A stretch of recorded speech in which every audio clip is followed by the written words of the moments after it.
que están absolutamente ya corroboradas. Así es que como primera instancia formal damos, no hubo objeciones mayores al acta que se envió, por lo tanto se aprueba sin problemas. El tema central que queremos realizar hoy, ¿cierto?, es uno, saludarlos a todos y a todas, porque es la última reunión de este año 2013. La próxima ya va a ser siguiente año 2014. Estamos prontos a grandes cambios. Uno, este fin de semana hay una elección trascendental. Elegimos presidenta de la República por los próximos 4 años. Esperamos que a la odontología le vaya bien. Hasta el momento no nos va muy bien. Ya tenemos problemas con el presupuesto de salud, donde la parte de odontología ha tenido sus problemas. Acá en el colegio tuvimos una reunión con los representantes de los candidatos. Parece que el tema de la libre elección, ya los candidatos que tienen más opciones no están muy contentos, no les gusta mucho el tema del libre ejercicio, digamos, de la libre elección en FONASA, pero es una pelea que tenemos que dar. Es una pelea que en la medida en que nosotros como gremio nos unamos, en la medida que nosotros como gremio nos pongamos las pilas, ¿ya?, y cerremos fila en torno a nuestro colegio, vamos a poder lograr cosas de verdad. Hoy vamos a tratar un tema básicamente sobre judicialización en la odontología, pero antes a mí me interesaría dejar con ustedes a la doctora Larroque, que nos va a explicar un poco una actividad que realizaremos después de la reunión, para que no nos pille de sorpresa, ¿ah? Queremos que, como fin de año, y porque se requieren buenas vibras, y porque por objeto de unidad, ¿cierto?, tenemos una nueva dinámica, doctora. Gracias. Queridos colegas, quisiera proponerles, para terminar el año, después de la charla de nuestro querido Ley de Salud, hacer algo diferente. Sentí el otro día cuando estaba en la fiesta del CAS que los dentistas siempre seguimos un ritmo y una manera de ser, y creo que en estos tiempos podemos proponer algo diferente, algo que nos pueda dar dinamismo a nosotros mismos, algo que nos haga sentir que nuestra vida, nuestra profesión también puede transformarse. Pero las cosas no se transforman solas, se transforman desde nosotros mismos. Por eso la propuesta después va a ser una danza, un baile, que para los que no conocen la biodanza, se trata de un sistema en el cual se integra efectivamente la persona con el grupo y se dirige la fiesta en el fondo, que es la biodanza. Podría hablarle horas de lo que significa eso, pero lo que más importa es lo que uno vive en el momento. Si ustedes quieren a bien confiar en mí, después que termine la charla, les propongo pasar un momento bonito para lograr la unidad entre nosotros, para sentir que somos personas valiosas, que tenemos mucho por entregar, que lo que trabajamos aquí en el capítulo es todavía mucho más lo que podemos hacer, y que nuestro potencial afectivo y humano todavía se puede desarrollar más aún. Hay algunas personas en este grupo que saben un poquito de la biodanza, la mayoría no. Pero si ustedes, como les digo, se atreven, y va a ser una cosa de media hora, no más, ¿ya? Después nos tomamos el vino de honor para terminar el año con otra energía renovada y sentirnos como para el próximo año y estar pero típica. Gracias, colega. Así que ya sabemos, no nos pille de sorpresa después del tema de hoy, y podamos hacerlo bien. Así que ir preparándose. Mientras tanto, Queremos aprovechar la instancia de esta grabación y la presencia de ustedes, queridos colegas, va a estar reproducida en Iquique en los próximos días. Se va a presentar, así que un gran saludo a Iquique, a los colegas de Iquique que nos van a mirar. Esta es la reunión del capítulo de ejercicio liberal y así trabajamos. Estamos y pueden ubicar en internet www.colegiate.cl y donde van a encontrar también, ¿cierto?, esta misma conferencia reproducida. Ahí aparece cómo llegar, ¿cierto?, a que lo que es la revista Contrangulo, lo que es Contrangulo TV en YouTube, ¿cierto?, y lo que es el Ustream que estamos transmitiendo también hoy día. Así es que, y nuestro Twitter y nuestro Facebook, para que también, ¿cierto?, desde Iquique nos acompañen. Bueno, ahora dejaremos con ustedes al abogado don Ulises Cerda, quien nos va a conversar sobre cómo ha sido este tema, esta alianza estratégica que ha habido entre el Colegio de Cirujanos Dentistas y Lega Salud, que ha pasado con este seguro de malpraxis o seguro de protección profesional. ¿Cuáles son las causas que ha habido? ¿Qué ha pasado? ¿Cuáles son las especialidades, ¿cierto?, que de una otra forma se han visto más perjudicadas? ¿Cuáles han sido los casos? ¿Ha habido muchos juicios? ¿Qué sucede en el entorno? ¿Ya? Son un poco las respuestas que el abogado Ulises Cerda, ¿cierto?, nos va a señalar. Así es que, sin más preámbulo, abogado, todo suyo el escenario. Gracias.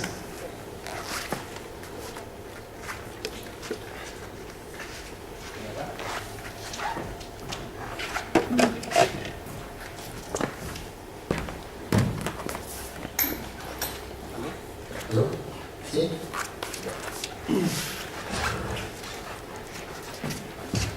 Bueno, muy buenas noches. Para mí es un placer estar aquí ya prácticamente casi un año desde la suscripción del programa, desde el inicio del programa de protección integral que tenemos con los colegios. Y la verdad es que, bueno, siempre es grato estar principalmente hoy día rindiendo cuentas, pero también educando frente a estas situaciones que hice en relación con los casos de malpraxis. Y a nosotros nos toca muy de cerca ver, digamos, porque somos el primer frente de batalla, que somos el área judicial, que ve día a día las reclamaciones y se ve enfrentado, digamos, a la asesoría directa con el profesional. Y desde ese prisma, evidentemente que nos involucramos día a día en el sentir, en lo que pasa, en la percepción que tienen tanto los pacientes de la profesión como la profesión, o en este caso los odontólogos, de sus pacientes. Y la verdad es que ha sido un año, yo diría, muy movido, porque ha habido una incorporación importante al programa. Día a día está creciendo. Falta todavía que los odontólogos, principalmente, mucha información, que se empapen de lo importante que es tener un seguro de responsabilidad civil hoy.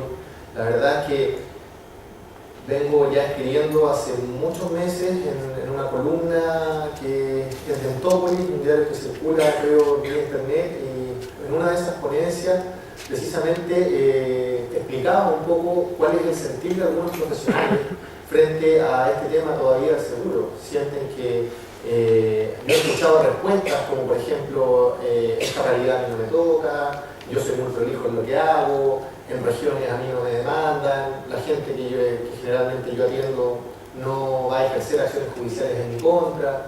Y la verdad es que todavía seguimos escuchando ese tipo de defensas, por decirlo de alguna manera, de que se sienten como lejanos de una real situación. Y la verdad es que día a día la experiencia nos dice otra cosa, es que cada vez un profesional en sus años de vida como profesión, al menos va a enfrentar 2 reclamaciones, al menos 2. Esa es una estadística que nosotros tenemos levantado a raíz de la experiencia que hemos recogido en el área médica, y también nos fuerza a establecer que va encaminada en el mismo sentido en el área odontológica. Y sobre todo, además, porque principalmente el área odontológica tiene, sobre todo en las atenciones odontológicas, hay una situación muy ligada a una espera de un resultado. A diferencia de otro tipo de falencias o dolencias que se dan en el área médica, generalmente la atención de un dentista se centra mucho en un mejoramiento, en una situación de mejorar muchas veces algo estético, ya sea a través de una tapadura, una sonrisa más bonita, ¿no es cierto?, un implante directamente, pero también como, por ejemplo, en la ortodoncia, la obtención de una situación que dice relación con un resultado esperado. Y cuando ese resultado esperado a través de un tratamiento que puede demorarse años no es el óptimo, generalmente, no habiendo incluso negligencia o malpraxis, surge el empoderamiento de los pacientes en relación, por ejemplo, a reclamar por devolución de prestaciones pagadas. Entonces, es muy sensible el tema frente a esta situación y generalmente muchas veces ni siquiera está llegando por el tema de la malpraxis, sino que muchas veces por la devolución del dinero frente a una determinada situación que involucra al profesional. Los aspectos de esta charla dicen principalmente relación con dar cuenta de algunas estadísticas, no muchas, porque la verdad es que el levantamiento de estadísticas que hemos podido hacer corresponde a un nivel de suscripción que está comenzando en un periodo de tiempo que no ha sido muy extenso, es decir, 8 o 9 meses desde que comenzó el programa.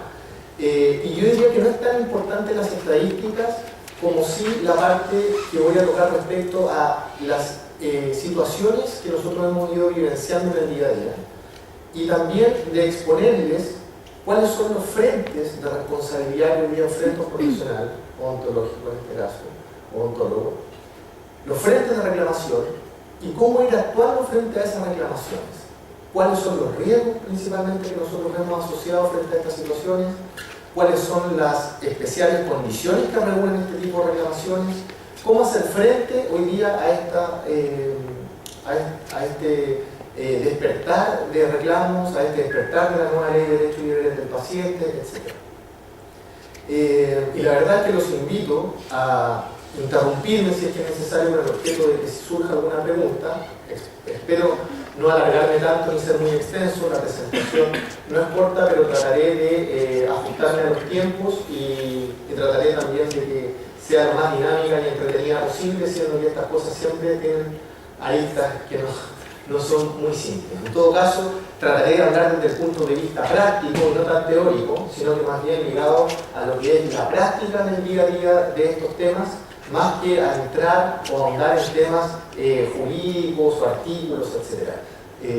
Así que espero de que esta presentación la puedan aprovechar, que puedan hacer las consultas que estimen pertinentes y que puedan aclarar ciertas dudas que tengan.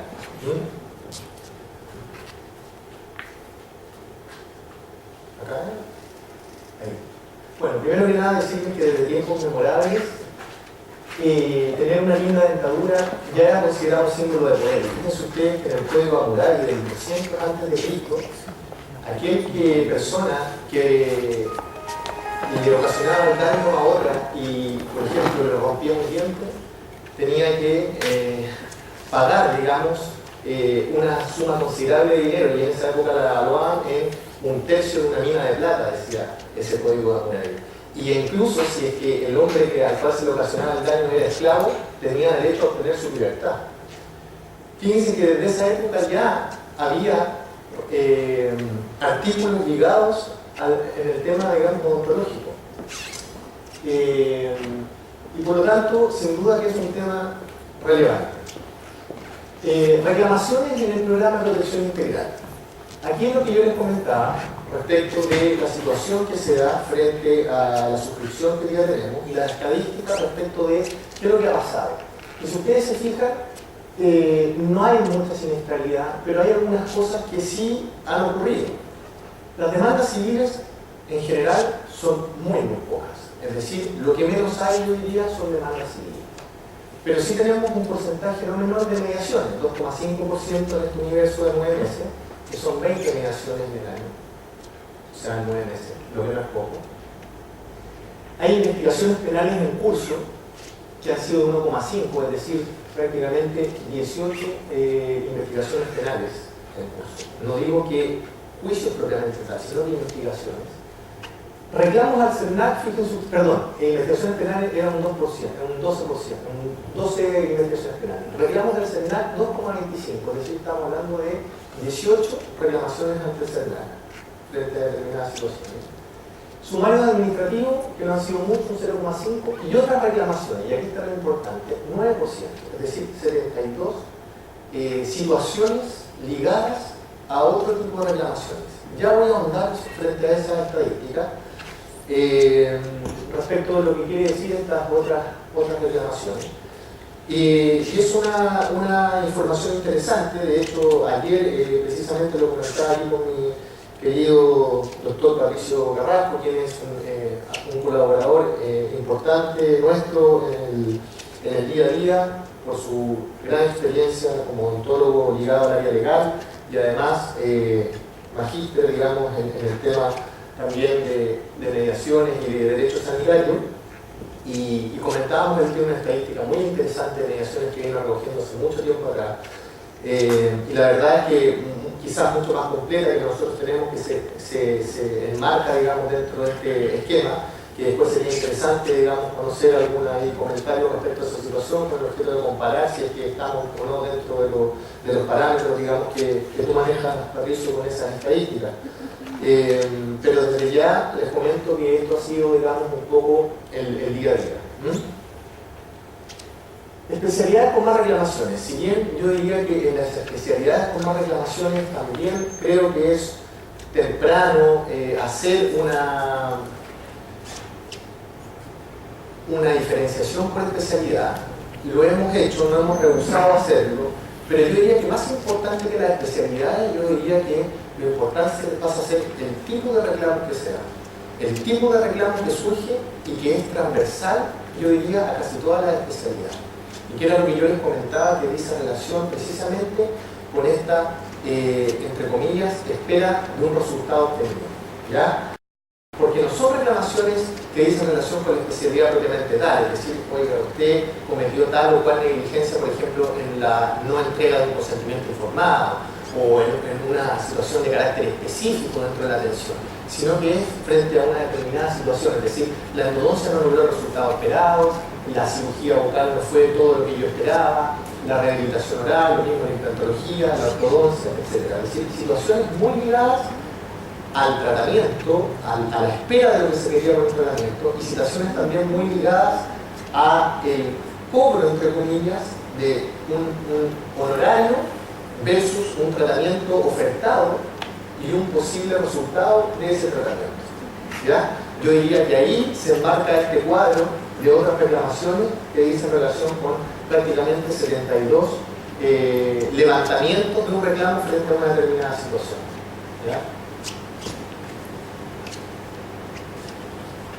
Bien, y entramos ahora entonces, vistas estas estadísticas, a analizar lo que ha sido la responsabilidad del profesional odontológico frente a las situaciones que hoy día enfrenta respecto de su responsabilidad frente a una determinada atención. Y tanto el odontólogo como el médico, no es raro establecer, digamos, de que el cuadro de clasificación de responsabilidad es bastante amplio.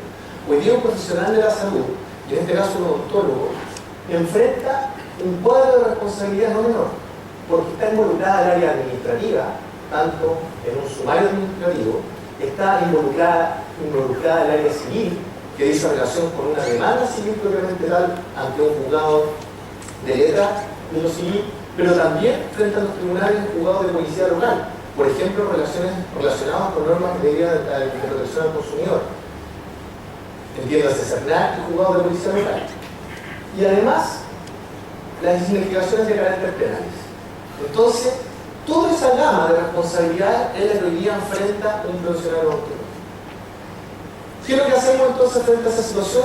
Pues vamos a ir analizándola en la práctica, qué es lo que sucede y qué es lo que están eligiendo los abogados también que demandan este tipo de situaciones frente a una determinada atención odontológica. Y aquí, bueno, gran sorpresa es que todo lo que uno podría pensar es que esto parte por el área civil. Y la verdad es que no es así. Muy por el contrario, el tema está partiendo principalmente por el área penal y también por el área de llegada del CERNAC o de los juzgados de policía local. Entonces, lo que yo decía, ¿qué sucede en la práctica? Y en la práctica está sucediendo que lo primero, y el gran cuadro que hay ahí, es la querella penal. Lo segundo, y que está dentro de, digamos, del mismo esquema, pero paralelo, es la sanción de carácter administrativo o sumarios administrativos. Y aquí hay que hacer una distinción importante respecto de si el área administrativa opera siempre y cuando el profesional esté dentro del área pública. ¿Ya? Aquí hablo principalmente del odontólogo que ejerce en el área pública, porque el odontólogo que ejerce en el área pública enfrenta generalmente estas dos aristas, la arista penal y la arista administrativa. Es muy raro, o generalmente a la inversa, es muy común encontrar que si hay un caso en que se discute una malpraxis, precisamente lo que sucede en el área pública es que inmediatamente se pone en conocimiento de esta situación a la Fiscalía, al Ministerio Público, y se comienza una investigación de carácter penal, y paralelamente comienza un sumario administrativo dentro de la institución en que ese profesional ejerce. ¿Ya? Por lo tanto, ya enfrenta dos áreas que están muy ligadas y referentes al mismo caso, es decir, al caso, digamos, de malpraxis, ligadas al área penal, donde ahí responde de una responsabilidad de carácter penal, individual, respecto de una situación que se considera delito o cuasi delito en este caso, y frente a una situación de carácter administrativo, producto de esta, entre comillas, falta a el artículo 61, ¿no es cierto?, de la ley de estatuto administrativo, responde frente a esta situación. Entonces, y aquí quiero hacer una distinción que quizás me salté, pero voy a volver un poquito atrás porque no sé si es que todos tienen muy claro en qué consiste la responsabilidad penal, civil o administrativa, y me quedé pensando en eso un poco. Entonces voy a volver un poquito atrás con el objeto de explicarles esa diferencia para que se entienda. A ver, en el área administrativa lo que se busca es una sanción de carácter administrativo, y como ya he dicho, quien responde frente a esa situación generalmente son aquellos odontólogos que están en el área pública. Se busca sanciones de carácter administrativo cuando hay una falta dentro de la organización y existe un estatuto administrativo que rige el actuar de todos los profesionales que se dedican al área pública y que por lo tanto tienen que defenderse en un sumario que es absolutamente arreglado. ¿Ya? Hay todo un estatuto que rige esa situación y eso lo vemos día a día en las distintas defensas judiciales. Ya me voy a referir un poco a los sumarios. Pero es una responsabilidad de carácter administrativo. ¿En qué puede determinar una sanción de carácter administrativo en sede pública? Incluso en la destitución del profesional. Es la sanción más grave que establece el estatuto. Es decir, que sea destituido del área pública y no pueda volver a ejercer en esa área por 5 años. ¿Ya? Destituciones en el área pública lamentablemente existen muchas. Creo yo que por una deficiencia importante de nuestra legislación no existen tribunales administrativos especiales. Por lo tanto, lo que pasa en la práctica es que los directores de hospitales hoy día son amos y señores de sus fondos. Quienes generalmente quienes conocen de un sumario administrativo son profesionales que están ligados a la institución, muchas veces nombrados como fiscales para generar esos sumarios administrativos, que pueden ser ligados al tema de malpraxis, pero también pueden ser no ligados al tema de malpraxis. Es decir, se puede iniciar un sumario administrativo, por ejemplo, por falta en un tema práctico, como por ejemplo las vacaciones, en un tema, digamos, laboral del día a día, etc. Y lo complejo de esto es que cuando se relaciona con temas de malpraxis, hoy día en la práctica estos sumarios administrativos pasan a ser un antecedente muy importante para el fiscal del Ministerio Público, quien conoce de esta investigación y que en definitiva trata de establecer si es que hubo responsabilidad de carácter administrativa, porque el sumario administrativo es interno y hay mucha información que se recoge dentro de los servicios respecto de cómo fue la atención, respecto de declaraciones de otros profesionales que estuvieron involucrados en la atención, y por lo tanto pasa a ser un antecedente muy importante para el fiscal. ¿Ya? Lo segundo son las responsabilidades civiles. Y la responsabilidad civil, lo que prima en una acción de carácter civil es obtener el resarcimiento de un perjuicio de carácter económico. Es decir, se trata de una indemnización que se produce por el daño causado a una persona y que se traduce en resarcir el daño económico, un daño patrimonial. Eso es lo que busca la responsabilidad civil. No hay otra cosa, aquí no hay una sanción ni de carácter ético, ni otro tipo de sanciones, sino que lo que se busca es una reparación en dinero, ¿ya? Que generalmente es lo que quieren obtener los abogados cuando inician este tipo de situaciones, pero para llegar a esa sede es bastante más complejo de lo que hoy día se cree, ¿ya? Y está también el área penal. Y aquí en el área penal hay un tema que es importante.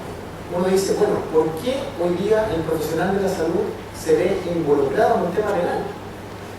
Y bueno, la respuesta, que parece ser bastante sencilla, no es tal. Es porque en el área de la salud, la lesión o la muerte de una persona está penal.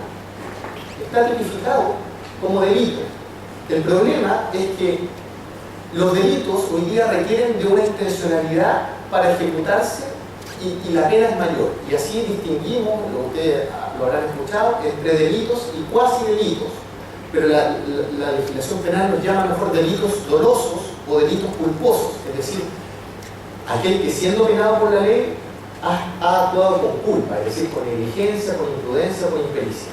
Y por lo tanto, al haber culpa y no al haber esta intencionalidad en la ejecución de un hecho, genera una pena, entre comillas, menor. Y por eso es que hablamos de cuasi delitos. Se denominan en la jerga cuasi delitos. Y esto es lo que enfrenta un profesional de la salud. ¿Por qué? Porque generalmente el profesional de la salud, lo obvio es que un médico o un odontólogo, cuando realiza una atención, no quiere lesionar a la persona, al contrario, quiere curar, ¿no? Pero termina generando un daño que necesariamente tiene que terminar siendo una lesión de carácter personal o incluso la muerte de una persona. Y eso nuestra legislación lo pena, lo tipifica y tiene una sanción de carácter penal. Y la pena es bastante baja, pero sin embargo es una situación que tiene que enfrentarse. Por eso es que hoy día el Ministerio Público lo investiga. La misma situación, por ejemplo, extrapolando lo que sucede con los odontólogos, sucede hoy día, y el mismo tipo de delito es cuando hablamos de un accidente de tránsito. Los accidentes de tránsito, por general, son cuasi delitos de lesiones o cuasi delitos de homicidio. Ninguna persona que va conduciendo un vehículo quiere matar a otra, si se pasó un discopar o se pasó el semáforo, pero termina lesionando causando la muerte. Y ahí estamos hablando de un típico cuasi delito. ¿Por qué? Porque no hubo dolo. Porque si hubiese habido dolo, estaríamos hablando del delito de homicidio, ¿no es cierto? Hubo la intencionalidad de matar a una persona. En cambio, cuando un profesional, por una conducta negligente, imprudente o inexperta, ocasiona la muerte de una persona, obviamente no hubo la intencionalidad de ejecutarlo y por lo tanto hablamos de cuasi delito de lesiones por homicidio. Habiendo dicho esto y quedado claro, ¿qué sucede en la práctica entonces? Lo que les comentaba es que este tema parte hoy día en el área pública principalmente por un sumario administrativo y paralelamente por el área penal. Cuando ya no estamos en el ámbito público, generalmente como parte es por la querella de carácter penal. Y muy posterior en el tiempo está lo que viene a ser la demanda civil. ¿Por qué se preguntarán ustedes? Bueno, hay varias razones técnicas a las cuales yo ya se las voy a comentar. Pero haciendo un adelantamiento frente a esta postura, quisiera mencionarles que hoy día ha cambiado mucho la situación penal en lo que era hace 10 años atrás cuando no estaba la reforma. Hay un ente nuevo, que ya no es tan nuevo, pero que es nuevo, digamos, para nuestra legislación, que es el Ministerio Público, un ente persecutor de la responsabilidad de carácter penal, que en el antiguo proceso penal no existía. Es decir, quien antes investigaba era el juez, penal, quien realizaba la actuación de investigar y terminar juzgando, y por lo tanto quienes realizaban la investigación en el día a día eran los policías, pero también con los actuarios que no tenían la condición que hoy día tienen los fiscales, es decir, no estaban organizados como son las fiscalías hoy día a través de funcionarios que son abogados o asistentes que son abogados, que tienen además recursos muy distintos a los que tenían antes. Hoy día cuentan con unidades especializadas para investigar este tipo de cuasi delito, cuentan con pericias que levantan del servicio médico legal, cuentan con asesoría incluso de médicos expertos en temas médico-legales que los asesoran frente a determinadas situaciones. Por lo tanto, hay una especialidad respecto de la investigación en este tipo de situaciones muy distinta a la que existía hace 10 años atrás. Totalmente distinta. El paradigma ha cambiado absolutamente. Y eso hace que aquel abogado que quiere demandar a un profesional, antiguamente tenía que salir a entablar una demanda civil y tenía que salir a reunir todas las pruebas necesarias para poder entablar una acción de esas características y tener un resultado óptimo. Lo que hoy día en la práctica se lo hace el Ministerio Público. Imagínense ustedes lo que era para un profesional hablar de un tema técnico frente a una reclamación médica o ontológica, que tenía que saber primero que nada contratar pericias para establecer precisamente si había habido o no negligencia médica o negligencia ontológica. Segundo, tenía que hacer un levantamiento de la ficha clínica, de todos los antecedentes que era necesario recopilar para poder en esa demanda de carácter civil llegar a un resultado. Hoy día toda esa función la cumple el Ministerio Público y más aún la cumple gratis, porque es obligación del Estado hacerlo. Entonces los abogados lo que hacen es entablar querellas penales, si es la panacea.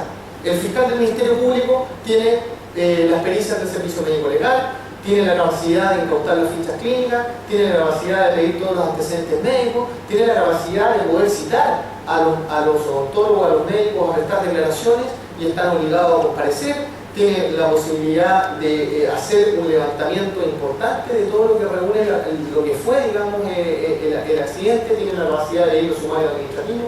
Entonces, a la vuelta de un año de investigación, logran juntar así un expediente investigativo con todos los antecedentes y luego de 1, 2, 3 años, todavía estando vigente el plazo para poder demandar civilmente, va y entabla una demanda civil en contra del profesional.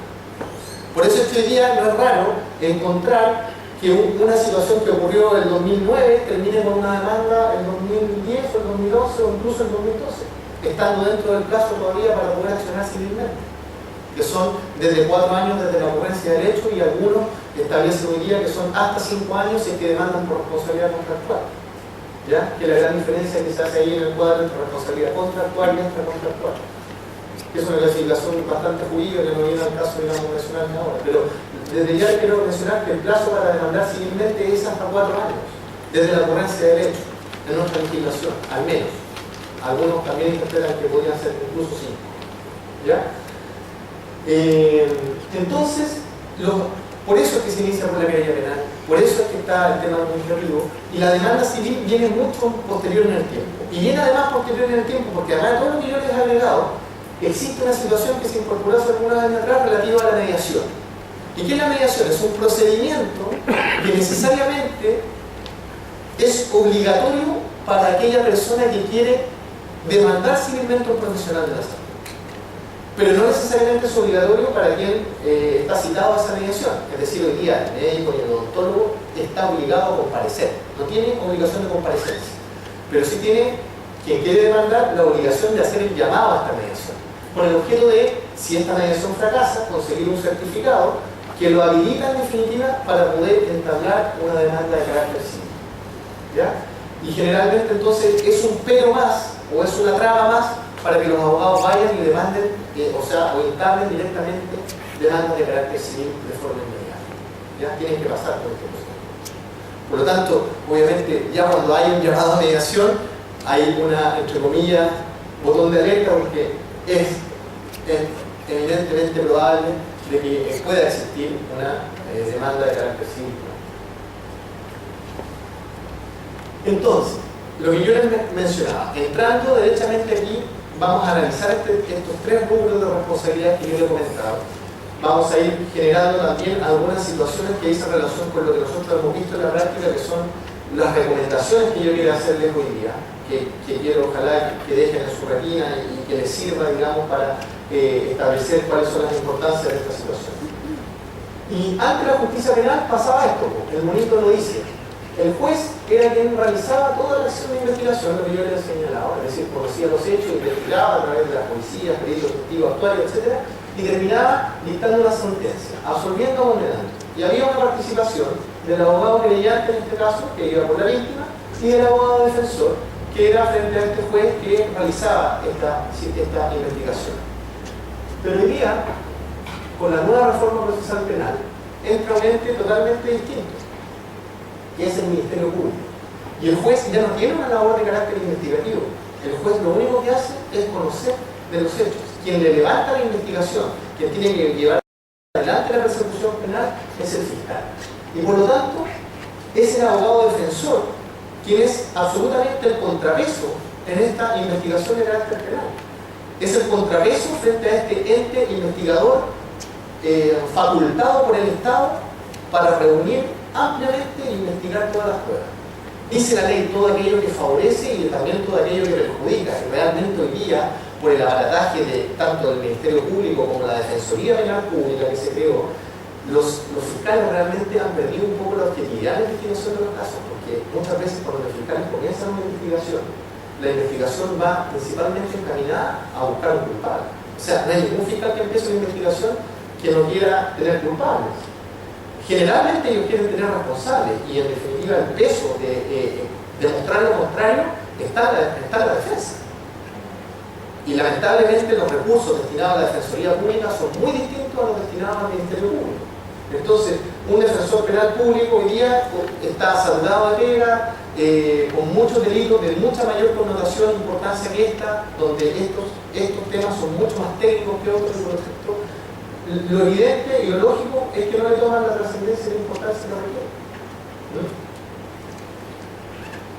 Bien, y entonces, ¿qué puede significar este nuevo proceso penal? Esto, lo que se ve en el cuadro: una absolución o una condena.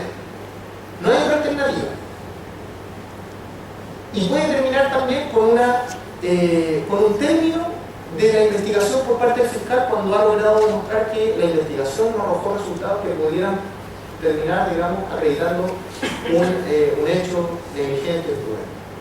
Pero también se han incorporado muchísimas formas de terminar los procesos penales, no con esta condena y con esta absolución. Y se han incorporado conceptos muy distintos de lo que había antes.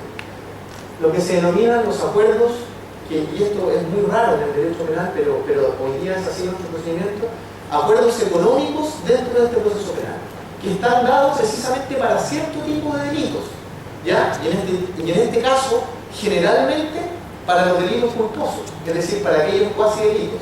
Por eso es que en un accidente de tránsito es posible obtener una suspensión condicional del procedimiento o un acuerdo reparatorio, porque la ley entiende que aquí no ha habido dolo en el actuar, sino que ha habido culpa.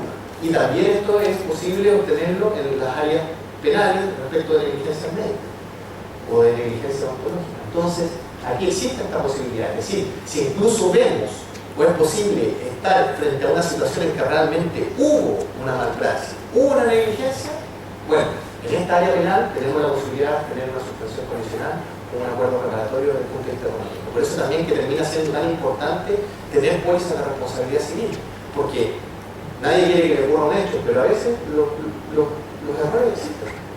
Y para alargar un tema y terminar con una demanda civil, bueno, este es una excelente posibilidad de hacer un cierre desde el punto de vista económico. El proceso penal, sí, yo diría que la ventaja que tiene para nosotros es que nos permite muchas veces tener una capacidad de negociación mucho más fuerte de lo que podría ser en una negociación en una sede civil. Porque los fiscales, sí, hoy día el Ministerio Público, como esto no tiene una connotación tan importante desde el punto de vista virtual, muchas veces el Ministerio Público lo que está haciendo es tratar de que se obtengan acuerdos.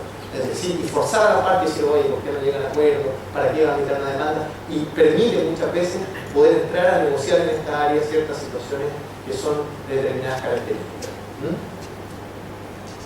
Entonces, ¿cuál es la conclusión desde el punto de vista de la responsabilidad de carácter penal? Y la conclusión que hoy día hay que sacar respecto a esta situación es esta. Es que hoy día la dinámica de la responsabilidad de carácter penal, y por eso lo reflejo en una cancha de tenis, ya que a mí me gusta mucho el tenis, ha cambiado la dinámica del juego. Porque aquí ya no existe la regla de los empates, como era antes, o como podía ser antes con el fútbol. Ya no existe esa dinámica de los empates. Aquí hay dos contendientes. Uno lo ataca, que es el Ministerio Público, y el otro se defiende. Así es la táctica. El fiscal que comienza una investigación de carácter penal quiere obtener una sentencia, quiere obtener una acusación. Y no hay otra fórmula que defenderse. Y muchas veces los profesionales de la salud, y esto lo venimos viendo hace mucho tiempo, es que cuando creen que parte una investigación en su contra, y muchas veces, ya voy a referirme a eso, son citados, por ejemplo, en calidad de testigo, no, si es que, y muchas veces van a la fiscalía y le dicen, no, si no se me ocurre, mire, si yo le quiero tomar una declaración nomás, pero esto es algo simple, es algo ordinario. No es así. No es así. Hoy día totalmente. Y lo que el Ministerio Público, y yo lo digo francamente, y lo he dicho frente a un montón de fiscales cuando lo he encontrado, hoy día ellos para nosotros son enemigos. Son nuestro ente contradictor, día a día. Nuestras grandes peleas, nuestras grandes defensas son en la lucha contra la Fiscalía en diario a nivel del Ministerio Público. Porque todos los días se vulneran derechos de los profesionales. Ya les voy a comentar cómo. Entonces, hay un resultado que es obtener la copa. Y aquí ambos trataron de ganar su partido, pero solo ganaron un ganador. O se termina logrando demostrar que aquí no hubo negligencia, logrando demostrar que el profesional actuó conforme al ex artis y el fiscal derechamente desecha la investigación de carácter penal, no sigue adelante, no formaliza, no inicia el procedimiento, etc. Pero no hay otra solución. Y eso parte desde que se inicia la investigación. Y aquí hay que tener también en cuenta algo muy importante. Que y ante esta lógica, obviamente, y ante la llegada de la autoridad, debemos conocer nuestros derechos, y el más básico, yo les ponía aquí, es el derecho a guardar silencio. Y así la nueva justicia.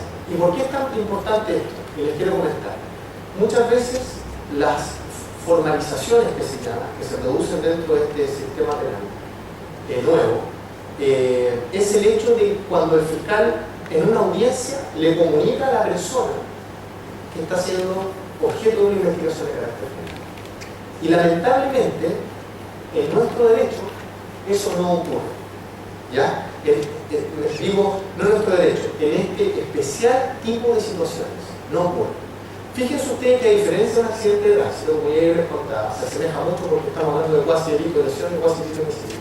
Cuando uno comete un accidente de tránsito y lesiona o causa la muerte a una persona, inmediatamente es tomado y llevado a una audiencia de control de detención. Y en esa audiencia de control de detención, no sé si alguien ha tenido esa experiencia aquí de que ha chocado o lesionado a alguien, pero es llevado inmediatamente a una audiencia de control de detención. Y en esa audiencia, el fiscal le comunica a esa persona, a través de esta formalización, que está siendo objeto de una investigación de carácter penal. ¿Ya? Y desde ese minuto tiene la calidad o la condición de formalizado, que no es nada más que eso, una situación que lo deja en un aviso formal de que está siendo sujeto de una investigación de carácter penal. Pero desde ese minuto, y aquí viene lo importante y lo relevante de la formalización, es que pasa a ser parte de ese aviso. Es decir, pasa a ser imputado, pasa a ser parte y por lo tanto pasa a ser interviniente dentro de este actuar, digamos, de la Fiscalía, y tiene todos los derechos que la ley le otorga por ser imputado.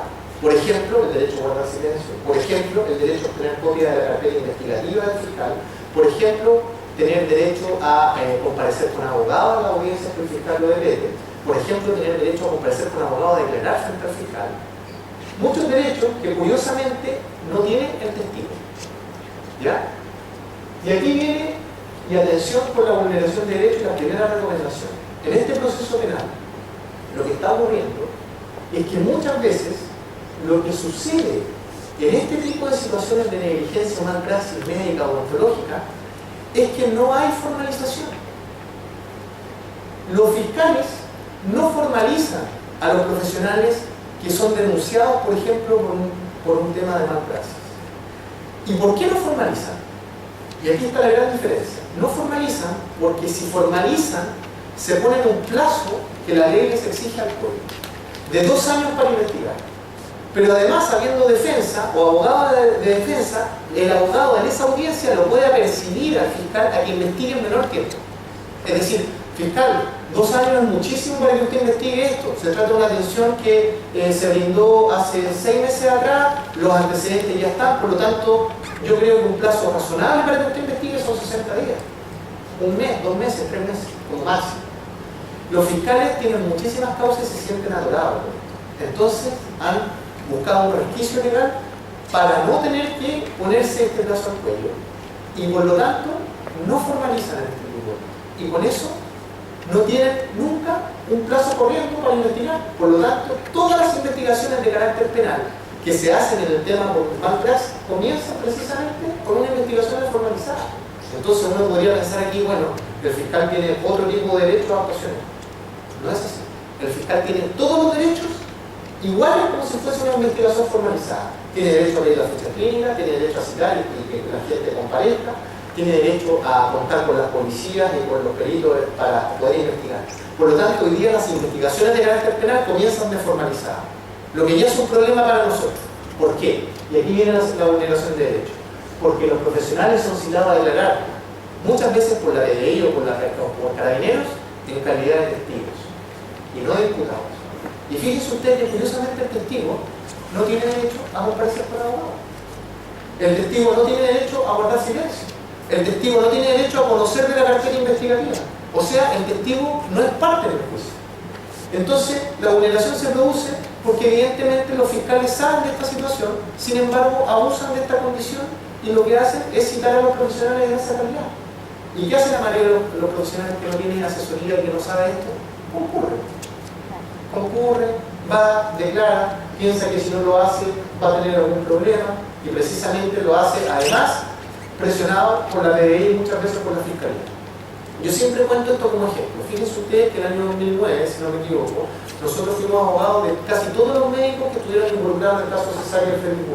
No sé si ustedes se recuerdan del caso Cesárea, donde hubo un tema de parina y donde hubo niñas que tuvieron histerectomías y además hubo dos niñas que fallecieron, 8 pacientes que fueron figuras, digamos, en 3 días distintos, que se dio en la época, digamos, de julio de esos años, y donde hubo involucrado todo equipos médicos, es decir, casi 12 profesionales que estuvieron, digamos, que enfrentar en el área pública su mayor administrativo y además reclamaciones de carácter penal. ¿Ya? Y, o sea, investigaciones de carácter penal. Y fíjense ustedes que 12 médicos involucrados fueron citados todos en calidad de testigos. Absolutamente todos. ¿Y ustedes creen que esos 12 médicos involucrados eran testigos realmente de la causa? No eran testigos. Pero no tenían derecho a comparecer con abogados, no tenían derecho a guardar silencio. Y además eran citados por la PDI, ni siquiera por el fiscal. ¿Saben cuánto se demoraban las declaraciones que prestaban en la PDI? Yo estuve un día declarando con no me van a creer, pero estuve declarando con un testigo 2 horas. Empezó a las 9 de la mañana y a las 9 de la noche y todavía no nos paramos de ver. 2 horas. Las peleas que tuvimos con la Fiscalía fueron tremendas, pero tremendas. La vulneración de derechos que se provocaba era tremenda. Y finalmente terminamos con muchos de esos médicos no firmando sus declaraciones en la Fiscalía, presionados absolutamente por la PDI para que declararan, es decir, ellos podían ser tomados detenidos si es que eran llevados en calidad de testigos. Fíjense ustedes, el fiscal tiene incluso la atribución de que si un testigo se niega a comparecer para prestar declaración, lo puede mandar a detener y llevarlo frente a él para declarar. Entonces, bajo esa condición, estaban todos en esa condición detenidos y tenían que prestar declaración. Y fíjense ustedes que además no tenían derecho a comparecer con abogado. Entonces, yo no podía estar en la sala presente y me echaban cada vez que tenía que estar afuera. Entonces yo llamaba al fiscal y decía que esto no podía hacer y que iba a mostrar abajo el juicio por nulidad, etc. Y entonces interrogaban al profesional y tuvimos que utilizar un resquicio legal para los efectos de que estos profesionales prestaran declaración frente a determinadas cosas que se le preguntaban, pero callaran otras que estaban, digamos, prohibidas. Fíjense ustedes que hay un artículo en el Código Procesal Penal que cuando una pregunta hecha puede acarrear o traer responsabilidad penal, el testigo no está obligado a contestar. Y bajo esa pregunta, el principio que se llama de autoincriminación, bajo ese esquema, teníamos que preparar a los médicos para que fueran a declarar, y todos los médicos, cuando había una pregunta que lo podían involucrar directamente, decían, no, eso no puede agarrar responsabilidad penal. Era un discurso aprendido, no, eso no puede agarrar responsabilidad penal. Y la mayoría de las preguntas que realizaba la PDI, todas le podían agarrar responsabilidad penal. Entonces, al final, había una presión psicológica porque no nos dejaban irse a la casa porque decían que iba a venir otra persona que era un perito experto a preguntarle ciertas cosas y así se fueron sucediendo lo que el día a día, la mayoría de los días, había, me acuerdo de acá, o incluso niños muy jóvenes que estaban muy asustados y que en el fondo tomaron la decisión de prestar declaración sin perjuicio que nosotros dijimos que lo hicieran. O sea, fue una cosa terrible. Y eso es lo que vivimos día a día. Eso es lo que